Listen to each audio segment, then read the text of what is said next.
warahmatullahi wabarakatuh. Waalaikumsalam warahmatullahi. Assalamualaikum warahmatullahi wabarakatuh. Waalaikumsalam warahmatullahi wabarakatuh. Bismillahirrahmanirrahim. Alhamdulillahi rabbil alamin. Wassalatu wassalamu ala ashrafil anbiya'i wal mursalin Sayyidina wa maulana Muhammadin wa ala alihi wa ashabihil mujahidin at-tahirin. Amma ba'du, subhanaka la ilma lana illa ma 'allamtana innaka antal alimul hakim. La hawla wa la quwwata illa billahil aliyyil azim. Saudara-saudara kaum muslimin, terutama adik-adik para remaja dan pemuda yang saya cintai. Apabila seseorang akan membangun rumah, tentu saja dia akan mengadakan beberapa pilihan. Sejak dari memilih lokasi di mana rumah itu akan didirikan, sampai kepada menentukan bahan-bahan kualitas yang akan dipakainya, sampai kemudian kepada wujud dan bentuk rumah yang akan ditinggalinya. Demikianlah bahwa untuk membangun sebuah rumah yang hanya untuk menaungi kehidupan di dunia ini, kita mengadakan berbagai macam pilihan. Apalagi kalau kita akan membangun sebuah rumah tangga yang kita harapkan tidak hanya akan menaungi kehidupan di dunia ini, tidak hanya untuk kepentingan kita saja, tetapi juga untuk kepentingan anak cucu kita di belakang hari, termasuk sampai kepada hari akhirat nanti. Oleh karena itu, pada pertemuan kali ini, saya hanya ingin khusus berbicara kepada adik-adik remaja dan para pemuda, bagaimana sebaiknya memilih jodoh menurut ajaran agama Islam. Dalam Al-Quran, Allah Subhanahu wa ta'ala menjelaskan, Zuyyina linnasi hubbus syahawati minan nisa, bahwa manusia apapun jenisnya, asal dia bernama manusia, dihiasi dengan perasaan cinta kepada perempuan. Jadi sejak dahulunya secara fitrah laki-laki senang kepada perempuan, sebagaimana perempuan pun senang kepada laki-laki. Dihiasi rasa cinta ini dalam kehidupan manusia. Dan oleh karena adanya rasa cinta, berkembanglah segala macam persoalan. Sehingga seorang ahli cinta pernah berkata, cinta adalah 5 huruf yang membuat persoalan tidak akan pernah selesai. 5 huruf yang membuat persoalan tidak akan pernah selesai-selesai. Tetapi dalam kehidupan sehari-hari sering kita saksikan bahwa cinta ini bisa mendorong, memberikan motivasi yang baik, dan cinta ini pun bisa juga memberikan dorongan yang tidak baik. Oleh karenanya, apabila cinta itu ibarat setetes embun yang jatuh di bumi yang subur, akan tumbuhlah di atasnya aneka ragam bunga-bungaan yang harum semerbak, indah mewangi, sedap dipandang orang, menebarkan rasa aman, damai, sentosa, dan begitu selanjutnya. Tapi jika cinta itu jatuh di hati yang gersang dan tandus, tidak ada yang akan dapat tumbuh di sana selain sirih memanjat batu, kuning daunnya, lemah gagangnya. Maka cinta yang semacam itu tidak akan memberikan dorongan positif kepada seseorang di dalam kehidupannya. Maka lebih dahulu kita akan membicarakan cinta dalam artian yang positif ini, untuk nanti sampai kepada perempuan yang bagaimana yang harus kita cintai, atau laki-laki yang bagaimana yang harus dicintai oleh seorang perempuan. Saudara hadirin yang saya hormati, cinta dalam artian yang positif, pertama, dia selalu mendatangkan keindahan. Yang kedua, cinta itu memberikan energi atau semangat untuk berjuang. Dan yang ketiga, cinta itu selalu membawa resiko dalam bentuk pengorbanan. Maka cinta yang positif pertama melahirkan keindahan. Disinilah orang memerlukan filter atau saringan. Sebab keindahan yang didasarkan karena cinta itu merupakan satu keindahan yang relatif saja. Boleh jadi karena indah orang jadi cinta, boleh juga jadi karena cinta segala sesuatu terasa jadi indah. Namun bagaimanapun juga, kalau hati sudah diliputi oleh rasa cinta, segalanya akan terasa menjadi indah. Cinta itu adalah keindahan. Yang kedua, cinta itu energi, melahirkan dorongan dan semangat. Yang lemah bisa menjadi kuat, yang takut bisa menjadi berani, yang jauh jadi terasa dekat. Itu semua karena dorongan cinta. Dan dari energi ini lahirlah yang ketiga, bahwa cinta adalah pengorbanan. Sehingga orang berkata, berani bercinta artinya harus berani berkorban. Takut berkorban, jangan bercinta. Kalau cinta ini kita salurkan kepada nilai-nilai agama umpamanya, yang pertama, cinta mendatangkan keindahan. Kita cinta kepada agama, maka apapun yang diperintahkan oleh agama akan terasa menjadi indah. Solat akan terasa menjadi indah. Puasa terasa menjadi indah. Zakat terasa menjadi indah. Jihad pun akan terasa menjadi indah. Persis kalau kita cinta kepada seorang gadis. Jika kita cinta kepada seorang gadis, apanya saja akan kelihatan menjadi indah. Jalannya terasa indah, lenggang-lenggoknya terasa indah, suaranya merdu padahal cemprengnya bukan main. Seluruhnya akan mendatangkan keindahan karena dasarnya sudah cinta. Cinta membawa kepada keindahan. Yang kedua, cinta itu melahirkan energi. Orang yang cinta kepada agama akan lahir tenaga dan semangatnya melaksanakan ibadah, melaksanakan puasa, melaksanakan zakat, melaksanakan solat, melaksanakan haji, bahkan melaksanakan jihad sekalipun. Cinta selamanya menimbulkan energi dan semangat. Sama saja dengan kita apabila jatuh cinta kepada seorang gadis, walaupun rumahnya jauh, katanya, gunung pun akan kudaki, lautan pun kuseberangi.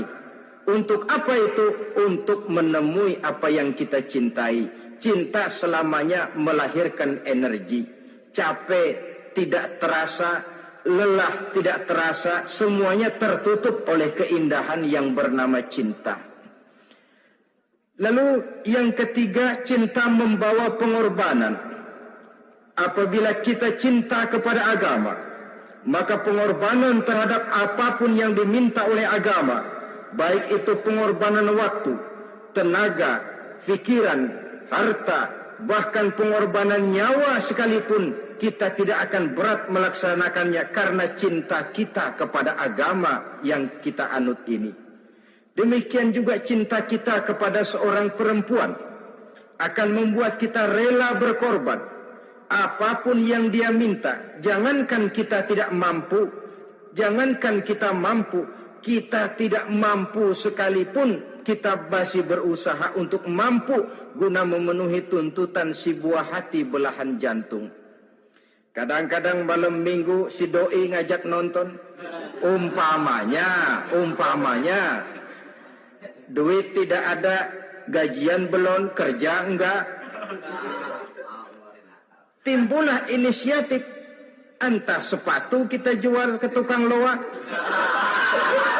entah celana mampir dulu ke tempat lain. Yang penting kita berkorban untuk memenuhi permintaan si buah hati belahan jantung. Ketika itu pengorbanan sudah tidak kita rasakan lagi. Bahkan pengorbanan yang paling pedih sekalipun, dalam gurau, dalam bercanda misalnya, dicubit kita oleh kekasih kita, pedih bukan main, terkelupas kulit, mengalir darah, bukan nangis, nyengir. malah kadang-kadang minta tambah dicubit lagi. Itulah romantikanya cinta, sanggup membuat orang berkorban, melahirkan energi dan semangat, menambah keindahan dalam kehidupan, sepanjang dia dalam artian yang positif. Kalau demikian masalahnya, di dunia yang penuh dengan perbenturan nilai sekarang ini, orang sering salah jalan bagaimana memilih jodoh untuk membangun rumah tangga yang bahagia. Jangan lupa bahwa membangun rumah tangga ini bukan hanya untuk 1-2 bulan, bukan hanya untuk 1-2 tahun, bahkan bukan cuma untuk kehidupan dunia, lebih daripada itu pun untuk menunjang kebahagiaan di akhirat. Oleh karenanya, memilih jodoh bukan satu hal yang mudah, bukan satu hal yang bisa dilaksanakan sambil lalu, tetapi memerlukan penelitian, memerlukan pengamatan yang mendalam. Apa petunjuk agama tentang itu? Dengan kata lain, bagaimana seharusnya seseorang memilih jodoh dalam kehidupannya? Ini tentu saja sumbangan moral buat adik-adik remaja dan para pemuda yang lagi kebingungan memilih jodoh, atau barangkali buat bapak-bapak yang kepengen nambah lagi.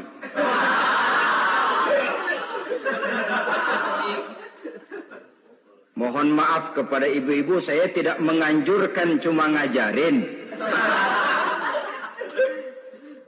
Yang pertama, menurut Nabi, nikahilah perempuan itu karena rupanya, karena hartanya, karena keturunannya, dan karena agamanya. Ada 4 motif utama di sini. Pertama, memilih jodoh, lihatlah rupanya. Lagian siapa yang kepengen dapat jodoh rupanya nggak karu-karuan? Cari rupa yang cantik, indah, dan menawan. Namun jangan lupa, saya katakan di zaman di mana sering terjadi benturan nilai seperti sekarang ini, orang sulit untuk mendapatkan keaslian. Di mana teknologi sudah sedemikian canggih, di mana ilmu kedokteran sudah sedemikian maju, maka berbagai macam rupa bisa dibentuk dengan apa yang dinamakan operasi plastik misalnya. Yang pesek bisa dibikin mancung, kuping yang kelebaran bisa dibikin sedang, pipi yang kembung sebelah bisa dibikin rata, janggut yang tidak menarik bisa dibikin bak lebah bergantung katanya. Oleh karena itu, kalau pilihan hanya tertuju kepada rupa yang cantik saja semata-mata, kita sudah melakukan satu kesalahan yang sangat besar. Sebab apa? Diperingatkan oleh Nabi melalui hadis Ibnu Majah, Bazar dan Baihaqi dari Ibnu Umar.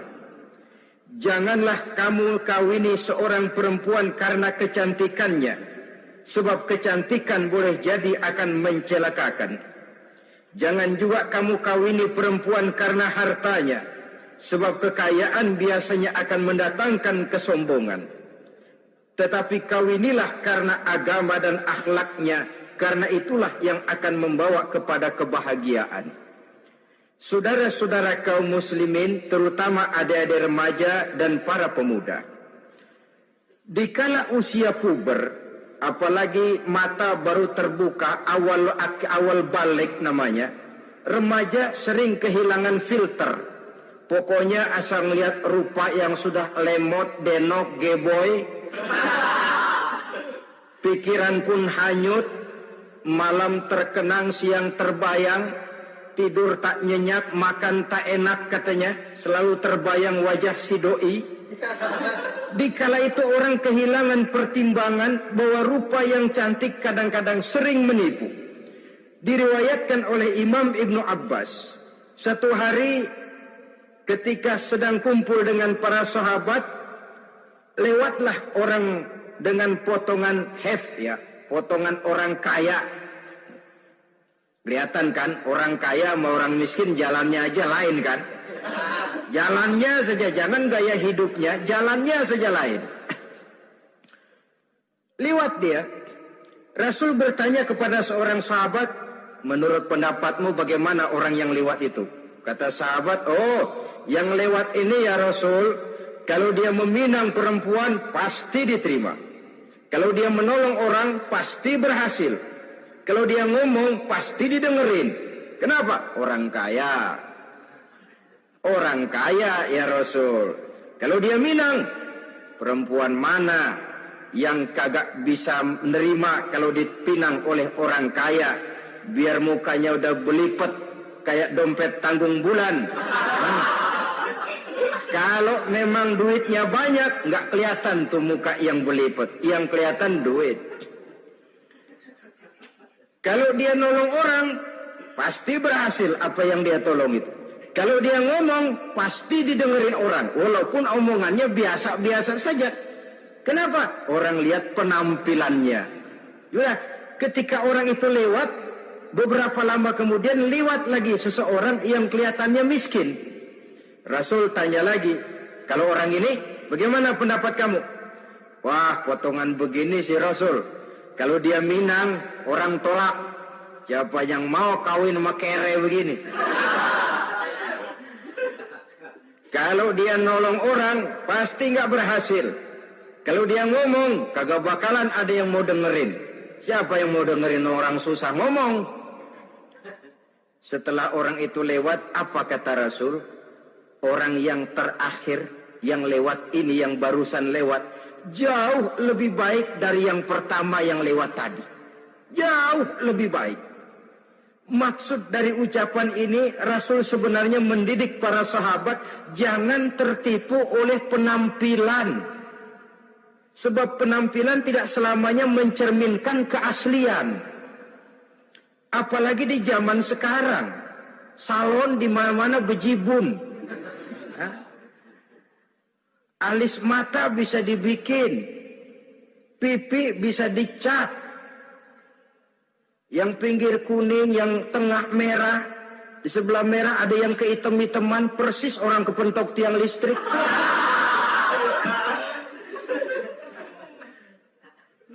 Kecantikan yang artifisial, kecantikan yang bukan alami.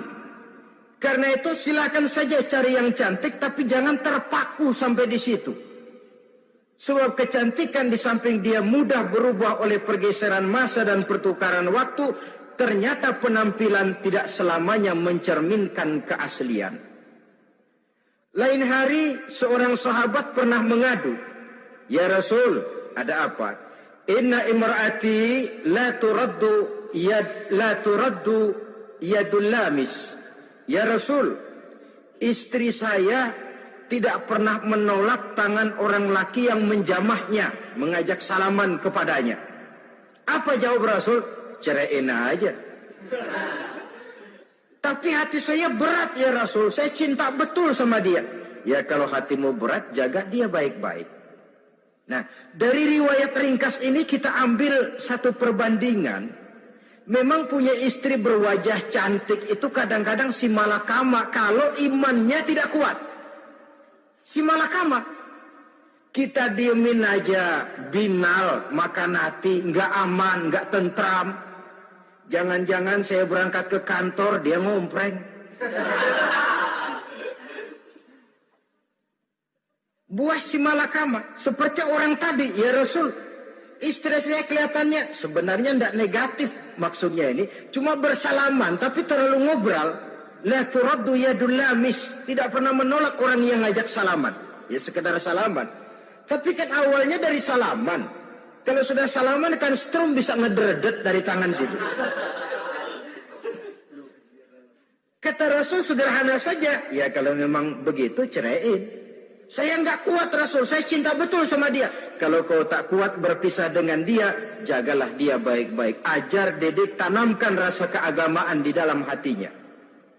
Saudara-saudara kaum muslimin, jadi rupa yang cantik tanpa didasari oleh nilai-nilai agama akan membuat seorang suami di rumah tangganya seperti si malakama. Seperti berhadapan dengan buah si malakama. Kalau tidak diiringi dengan nilai-nilai moral yang luhur dan bekal agama yang tangguh. Akan pergi jauh dari rumah rasanya tidak aman. Sedangkan di rumah saja siapa yang akan mencari nafkah? Dan begitu selanjutnya. Orang tadi jelas berhadapan dengan buah si malakama. Didiamkan, makan hati. Sebab, maaf, kalau seorang suami sudah tidak punya rasa cemburu terhadap istrinya, itu kan yang disebut dayus. Dan dayus itu, jangankan masuk surga, bau surga saja dia tidak dapat. Tapi cemburu dalam artian bukan cemburu buta, cemburu dalam artian yang wajar. Dia cemburu, akan dikerasi takut kalau istrinya minta cerai, sedangkan dia cintanya sudah kadung medok bener. Si malakama jadinya. Nah, ini juga satu riwayat yang memberikan gambaran kepada kita pilihan. Silakan cari rupa yang cantik saja, cari yang cantik. Tapi kalau itu dijadikan motif utama tanpa dasar-dasar agama, saya khawatir nanti rumah tangga kita akan berhadapan dengan buah si malakama. Jadi adik-adik remaja, usaha, ikhtiar, cari yang cantik, yang kira-kira nggak bosenin, supaya kita betah tinggal di rumah, supaya kita merasa ada tempat berbagi rasa, ada tempat kita bernaung. Sebab kalau nyari bini sebini-bininya mah, ya jodoh di tangan Tuhan, kagak usah nyari juga ntar datang diri umpamanya. Iya, kalau yang datang peot. Orang harus berusaha walaupun pada akhirnya jodoh toh memang ditentukan Allah. Kan 3 hal yang kita tidak bisa menentukan itu katanya. Maut, rezeki, jodoh. Itu yang masuk mysterious problem. Problem yang misterius. Maut, misterius. Kapan kita mati, kita sendiri tidak tahu. Tahun depan, 50 tahun lagi, 100 tahun lagi, tidak pernah seorang pun diberitahu. Tapi yang pasti dia bakal datang. Kapan dan di mananya, kita tidak tahu.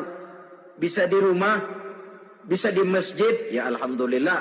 Bisa di majelis taklim, syukur. Bisa di medan perang membela agama, bagus. Pasti dia akan datang. Maut, mysterious problem. Sesuatu yang kita tidak tahu kapan datangnya. Rezeki, gitu juga. Sehingga orang sering bilang, rezeki katanya kayak bayangan. Kita ubur-ubur, dia lari. Kita diam, dia mah diam. Setengah mati kita ubur-ubur. Emang ukuran segitu? Segitu aja. Begitu kita nggak ngapa-ngapain, datang yang bawain rezeki. Namanya rezeki itu mysterious problem. Kadang-kadang ngobek, sungsang, sumbul, udah segala tanah orang kita ukur-ukurin. Udah segala ngomong sudah nggak ada yang loh, terus udah buta. Tapi memang bayangan, kalau belum rezeki ya belum. Kadang-kadang nyari kode sampai tidur di kuburan. Belepotan tanah kuburan loh. Yang aneh lagi kadang-kadang orang gila ditanyain. Allahu Akbar, ini kode-kode zaman sekarang ini. Sampai orang waras nanyain orang gila itu gimana itu. Ini sudah efek yang betul-betul negatif. Sudah jelas orang gila kok ditanya. Apa kira-kira yang nanya nggak lebih gila dari yang gila itu?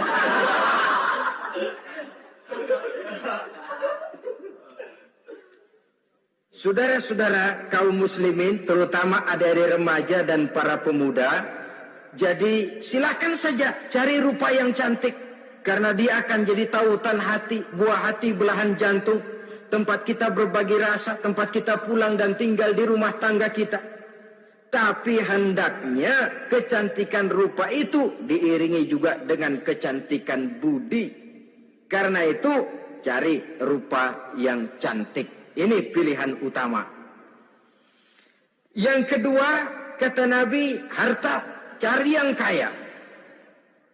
Tetapi jangan lupa, jangan dijadikan pilihan utama.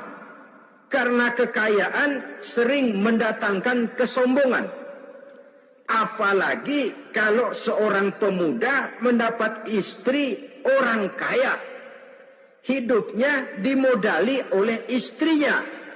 Maka biasanya wibawanya sebagai seorang suami akan hilang.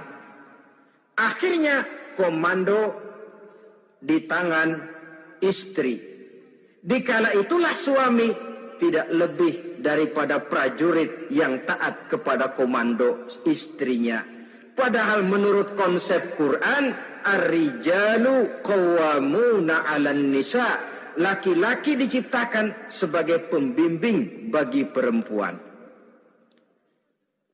Kalau nanti suatu saat terjadi benturan, sedangkan modal diberikan oleh istri, terjadilah pengungkitan. Kata istrinya apa? Lu jangan bertingkah, lu kan kawin sama gue modal lu kolor doang.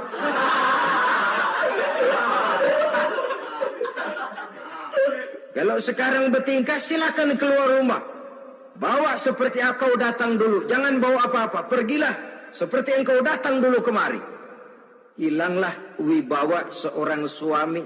Suami kalau udah digentak sama istri begitu, ngelempuruk kayak ayam sampar. Di mana lagi letak wibawanya? Harta sering mendatangkan kesombongan. Oleh karena itu, walaupun diperintahkan cari yang keturunan orang kaya, tapi maksudnya jangan dompleng. Sebab kepribadian seorang suami akan ditentukan oleh sifatnya sendiri. Keberadaannya ditentukan oleh karya dan perbuatannya sendiri. Itulah yang akan menampilkan kepribadian dia dalam kehidupan di masyarakat ini.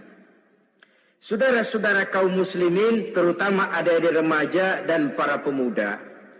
Kan kadang-kadang di zaman sekarang kan kelas-kelas gigolo, playboy ya, nyari tante-tante kesepian, mejeng-mejeng di pinggir-pinggir jalan dengan harapan apa? Ya barterlah, tukar tambah. Nah, supaya dapat rokok, dibelikan pakaian, motor dan sebagainya. Tapi yang jelas hilang harga diri sebagai laki-laki, dan itu yang paling mahal. Kalau seorang laki-laki sudah kehilangan harga diri, apalagi yang bisa dibanggakan dalam kehidupan ini? Apa artinya naik mobil kalau kepala tertunduk ke bawah?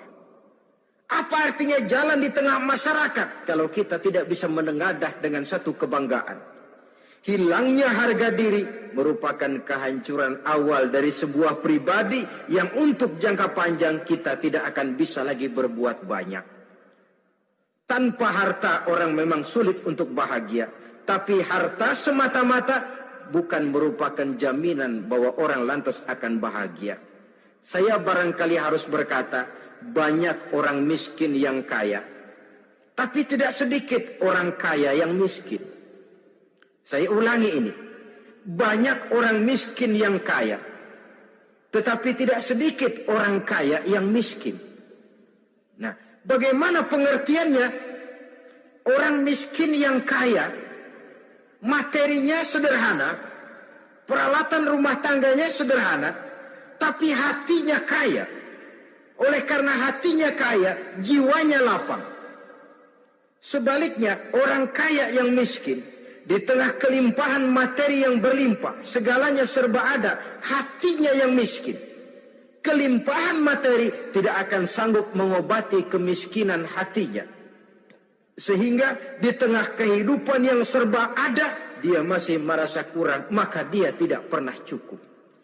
Di tengah kemilauan dan gemerlapan serta glamornya rumah mewah, dia merasa hidup di tengah gurun pasir yang gersang dan tandus.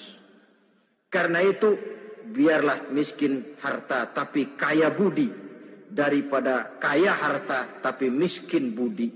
Lebih utama lagi kaya harta, kaya budi. Itu idealnya. Dasar pilihan ketiga sesudah rupa dan harta menurut Nabi, keluarga. Faktor keturunan sangat menentukan.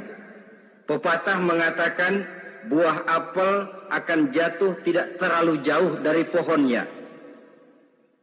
Biasanya kalau bapak kalong anak kampret, bapak nyolong anak nyopet.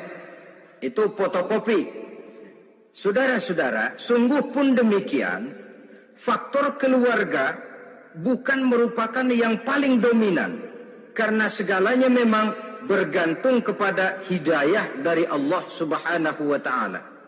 Kalau hidayah datang, bisa saja anak maling bisa jadi kiai. Kalau hidayah datang, bisa saja anak nabi malah ikut bersama orang-orang kafir.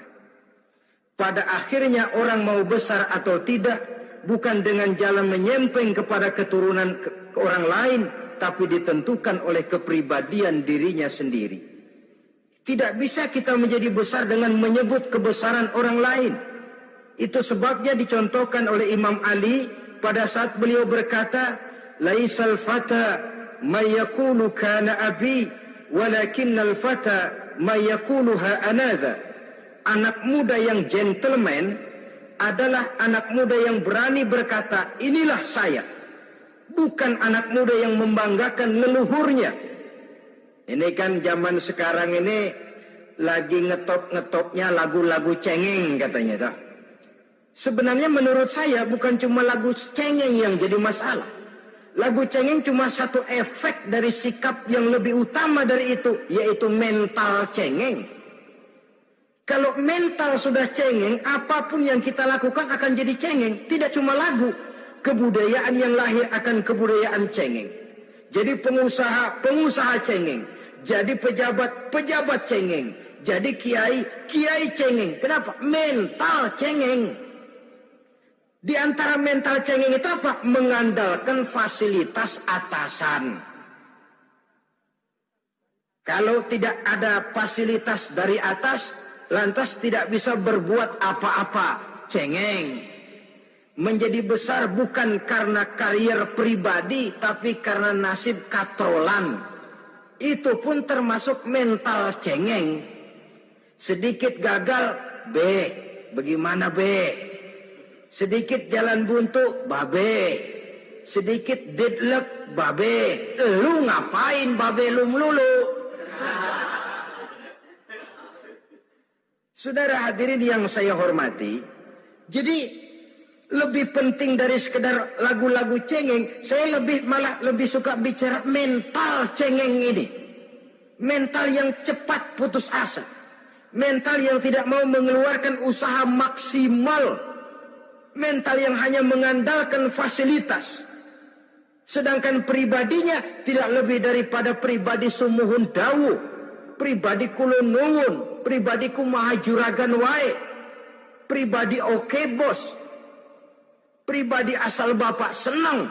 Bukankah itu semua merupakan cermin dari mental-mental yang cengeng, yang untuk jangka panjang tidak akan pernah menguntungkan daripada pembangunan bangsa dan negara yang kita cintai ini. Seseorang mau besar atau tidak, bukan dengan jalan menyempeng kepada kebesaran orang lain. Bahkan Syauqi dalam sebait syairnya yang lebih tegas mengatakan, وَشَرُّ النَّاسِ ذُو خُمُولٍ إِذَا فَخَرْتَهُمْ ذَكَرُوا الْجَدُودَ وَخَيْرُ النَّاسِ ذُو شَرَفٍ قَدِيمٍ أَقَامَ لِنَفْسِهِ شَرَفًا جَدِيدًا. Generasi yang paling jelek adalah generasi pemalas. Kalau kelihatan orang lain lebih hebat dari dia, disebut-sebutnya kebesaran nenek moyangnya. Dia sendiri nggak punya prestasi apa-apa. Kerjanya cuma ngandeli babe. Kerjanya cuma menggelayuti fasilitas orang tuanya. Tanpa itu, dia tidak akan punya nilai dan harga sama sekali. Ini generasi paling jelek. Kalau orang lain kelihatan lebih hebat, dia sebut nenek moyangnya. Lo sih belum apa-apa lo, baru kopral lo. Engkong gua no, komandan Hansip. Engkongnya yang disebutin. Dia sendiri tidak punya prestasi apa-apa. Jadi silahkan saja cari gadis dari keturunan keluarga yang baik-baik.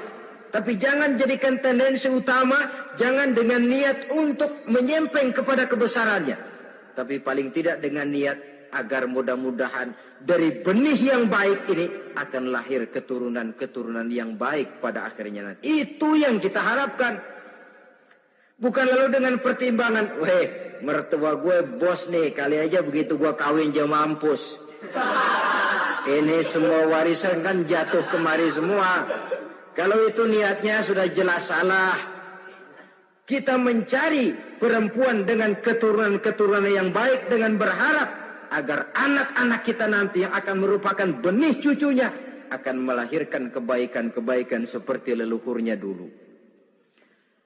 Saudara, pilihan yang keempat kata Nabi, agama.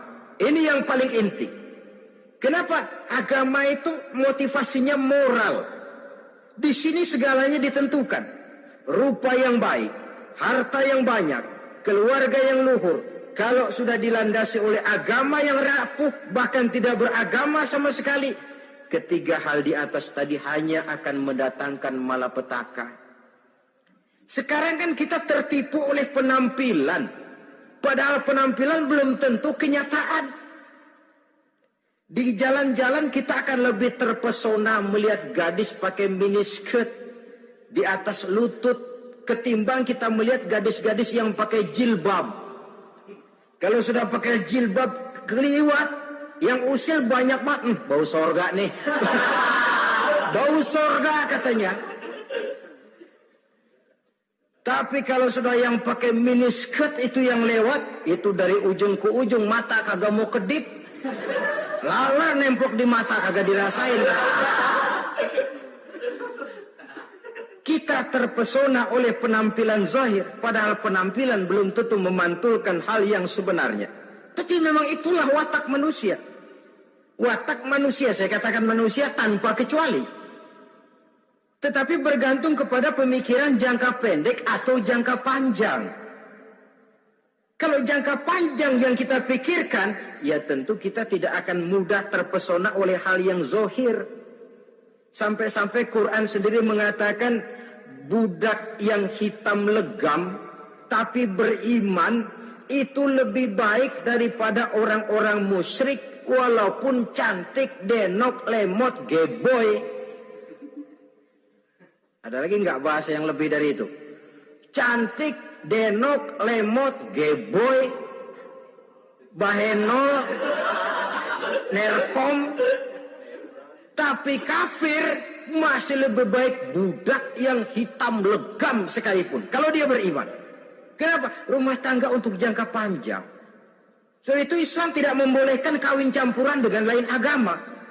Walaupun ada ayat yang mengatakan boleh kawin dengan ahlul kitab. Tapi sebagian mufassir menjelaskan bolehnya kawin dengan ahlul kitab itu dalam kondisi darurat. Dalam kondisi normal tidak bisa. Kenapa? Kalau sudah berlainan agama, akan terjadi kerancuan rumah tangga untuk jangka panjang. Bagaimana membina dalam keharmonisan di rumah tangga? Bagaimana nasib anak-anak nanti?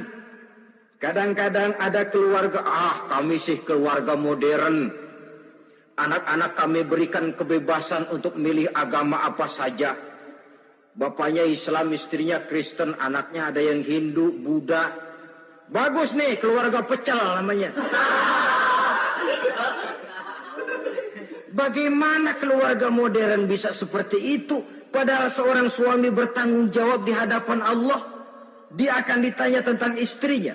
Dia akan dimintakan pertanggungan jawab tentang anak-anaknya. Kalau istri kita berlainan agama, mungkin terjadi pengkaplingan. Pokoknya kalau anak perempuan ikut ibu, anak laki ikut bapak. Administrasi dunia bisa begitu, tapi akhirat pertanggungan jawab di hadapan Allah. Bisakah kita? Sorry aja Tuhan emang janjinya begini. Saudara hadirin yang saya hormati, oleh karena itu budak legam hitam kalau beriman masih lebih baik daripada orang-orang yang tidak beriman walaupun cantik dan mempesona. Kenapa? Ini faktor agama. Ya buat 1-2 bulan bisa terwujud rumah tangga yang tentram. 2-3 tahun mungkin masih bisa bertahan, tapi sampai kapan? Sampai kapan itu akan terwujud? Pada akhirnya akan muncullah dilema yang akan sulit buat diatasi. Oleh karenanya motif agama dijadikan stres oleh Nabi. Fasfar bizatiddin taribat yadak. Pilih agama sebagai titik sentral, sebagai pilihan utama. Kalau agamanya kuat, walaupun rupanya sederhana, tapi karena nilai agamanya kuat, dia bisa menyenangkan hati suaminya. Dia bersolek untuk kepentingan suaminya. Dia taat kepada suaminya. Harta, dia anak orang kaya untuk membantu perjuangan suaminya. Tapi kalau tidak ada modal agama, rupa yang cantik bisa menyengsarakan suami. Apalagi kalau suami kere. Istrinya sudah cantik, kaya ataupun tidak kaya kadang-kadang. Udah, suaminya suruh ngempuk di rumah, bininya yang kerja. Ya kalau kerja mendingan kalau dikerjain itu.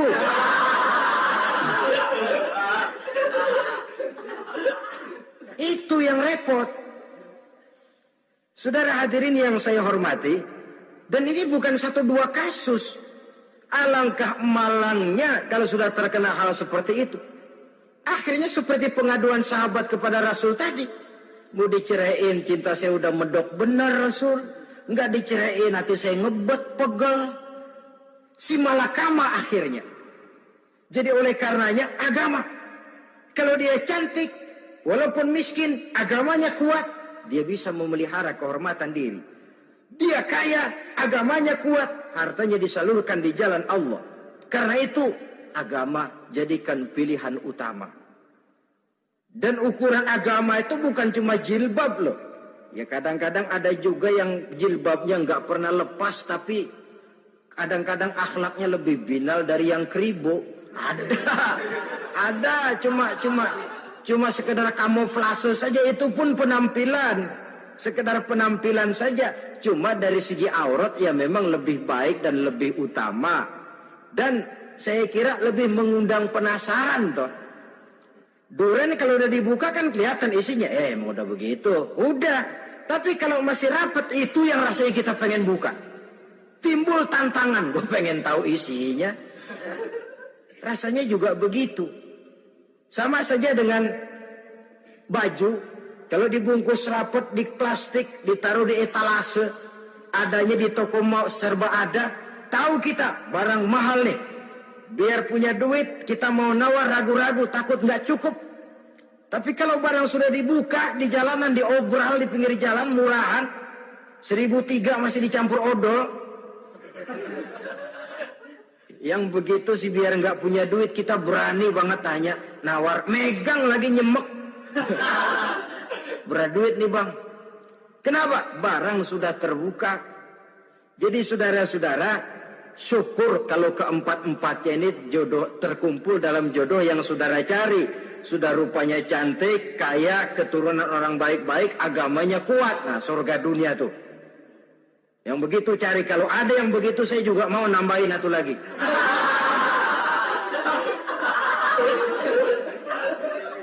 Tapi yang kumpul keempat-empatnya ini terus terang saja langka. Makhluk langka ini. Kadang-kadang cantik, kaya, keluarganya hebat, agamanya nol, akhlaknya kayak setan. Tapi yang paling celaka kalau empat-empatnya kagak ada. Rupanya jelek, melarat, bapaknya biang maling, kagak beragama lagi. Apanya yang mau dipilih? Mampus saja mendingan. Sudah nggak ada pilihan sama sekali tuh. Sudah nggak ada pilihan sama sekali. Saudara hadirin yang saya hormati, terutama adik-adik remaja. Nah, lalu apa motivasi agama dalam pembinaan ini apa? Agama ini kan memberikan contoh bahwa perempuan yang baik itu, yang kita ingin jadikan dia sebagai ideal dalam pencarian jodoh, tandanya 3. Iza ra'aitaha saratka, kata Nabi. Kalau dipandang, dia bisa menggembirakan kamu. Kan ini yang penting buat seorang suami. Kalau saudara nanti jadi suami, punya istri yang jadi partner setia mendampingi suaminya. Kalau dilihat, nggak bosenin. Kenapa? Dia berdandan untuk nyenangin hati suaminya.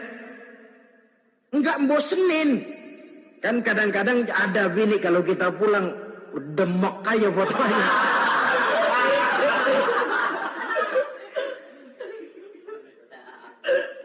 Ini yang bikin suami nggak betah di rumah ini kan yang begini. Adapun perempuan yang beragama, apabila dipandang oleh suaminya, dia pandai menyenangkan hati suaminya.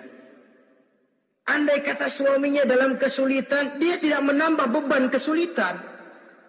Paling tidak dia bisa memberikan satu bantuan moral. Bantuan moral untuk mengurangi beban kesulitan daripada suaminya. Suami pulang dagang rugi, kata istrinya, romantika bang. Sekali-sekali lah, masa selamanya dagang mau untung. Besok siapa tahu untung lebih besar. Kan meringankan tuh. Kadang-kadang enggak, suami pulang dagang dari pasar panas, rugi. Sampai rumah bini pidato. Peletar-peletor. Lu dagang rugi, emang lu laki goblok.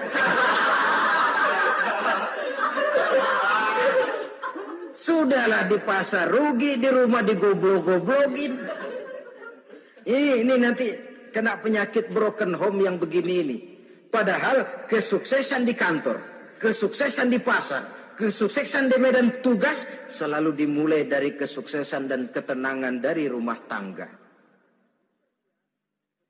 Dia berhias untuk kepentingan suaminya, tidak terlalu berlebihan, dan suaminya pun pandai menghargai istrinya dengan kata-kata yang menimbulkan gairah dan semangat. Oleh istrinya bersorak, kamu makin cantik saja. Jangan juga kadang-kadang suami ketus. Ngelihat dasu pulang kantor, lihat suaminya, istrinya dandan rapi. Tumben lu membekasin apa? Membekasin katanya. Artinya apa ini? Pandai mengembirakan, bisa tenggang rasa. Bisa berbagi rasa. Sehingga suami merasa ada tempat dia bertukar pikiran. Ada tempat dia membicarakan persoalan. Dialog dalam kehidupan berumah tangga itu sangat diperlukan.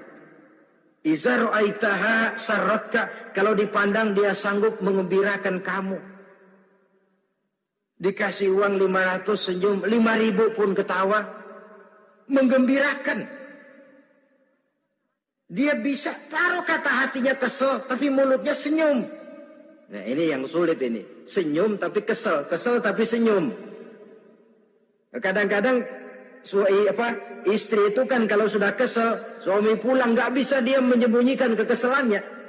Dari jauh suami sudah lihat ini yang nyambut, ini bemo ini. Udah monyong seram. Saudara hadirin yang saya hormati, yang kedua, bila diperintah dia taat. Ini pengaruh agama. Sehingga Nabi mengatakan, "Lau amartu li ahadin ayyasjuda ila ghairiha, la amartul mar'ata litasjuda ila zawjiha, likibari haqqihi 'alaiha." Andai kata saja boleh aku memerintahkan manusia untuk sujud kepada sesama manusia, pastilah aku perintahkan perempuan untuk sujud kepada suaminya. Kenapa? Karena besar hak suaminya kepada dirinya. Untung sujud kepada manusia tidak boleh. Andai kata boleh, perempuan disuruh sujud sama suaminya. Ini tidak perlu sampai sujud. Cium tangan saja minta ridho suami. Kadang-kadang perempuan sekarang berat. Paling banter setahun sekali lebaran doang. Laki pulang sembahyang tubruk, cium tangan, minta redo, nangis, segala macam. 3 hari habis lebaran, beras habis, monyong aja lagi.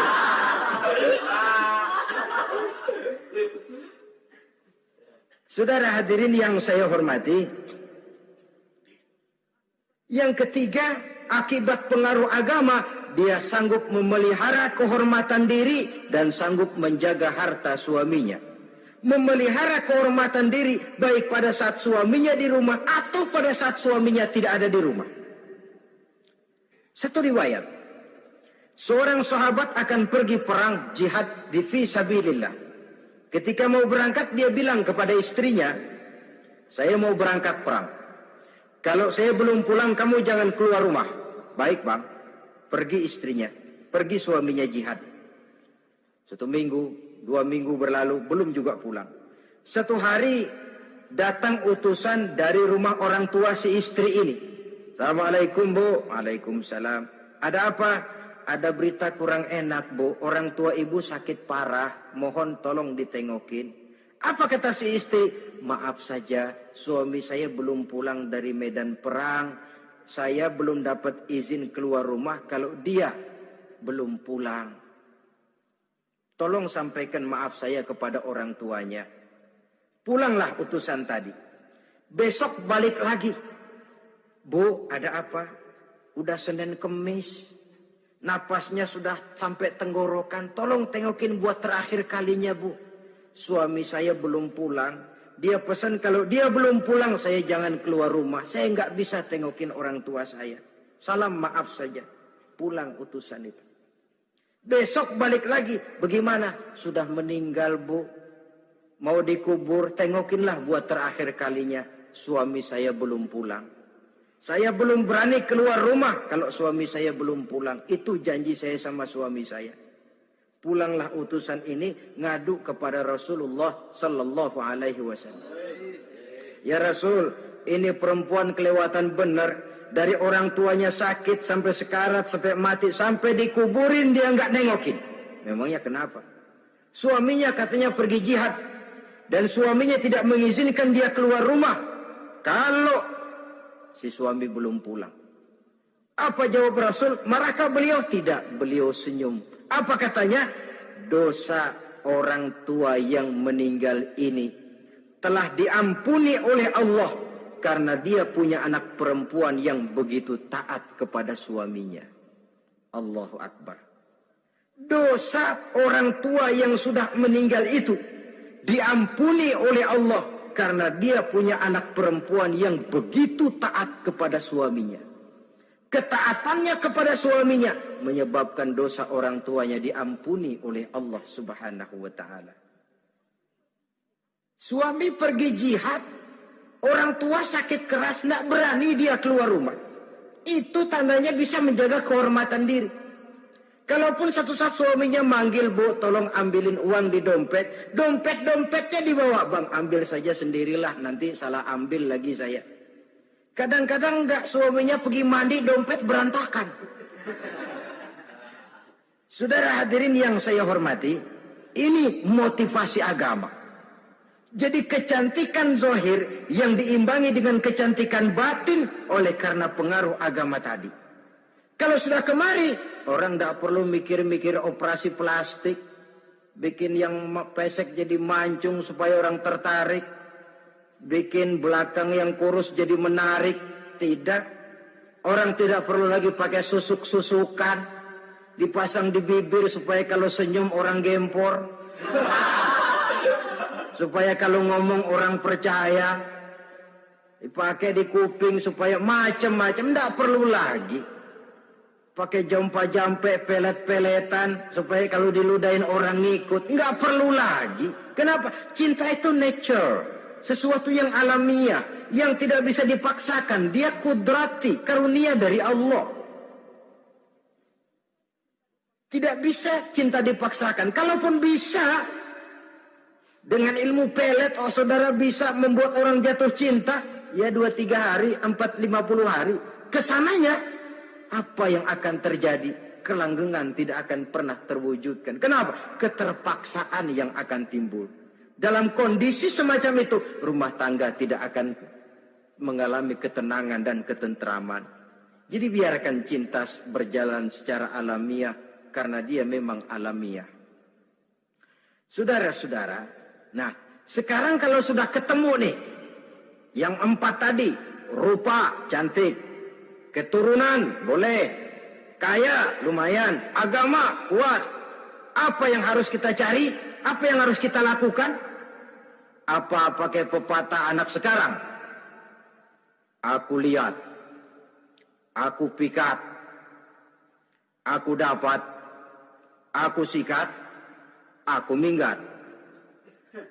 Bangsat.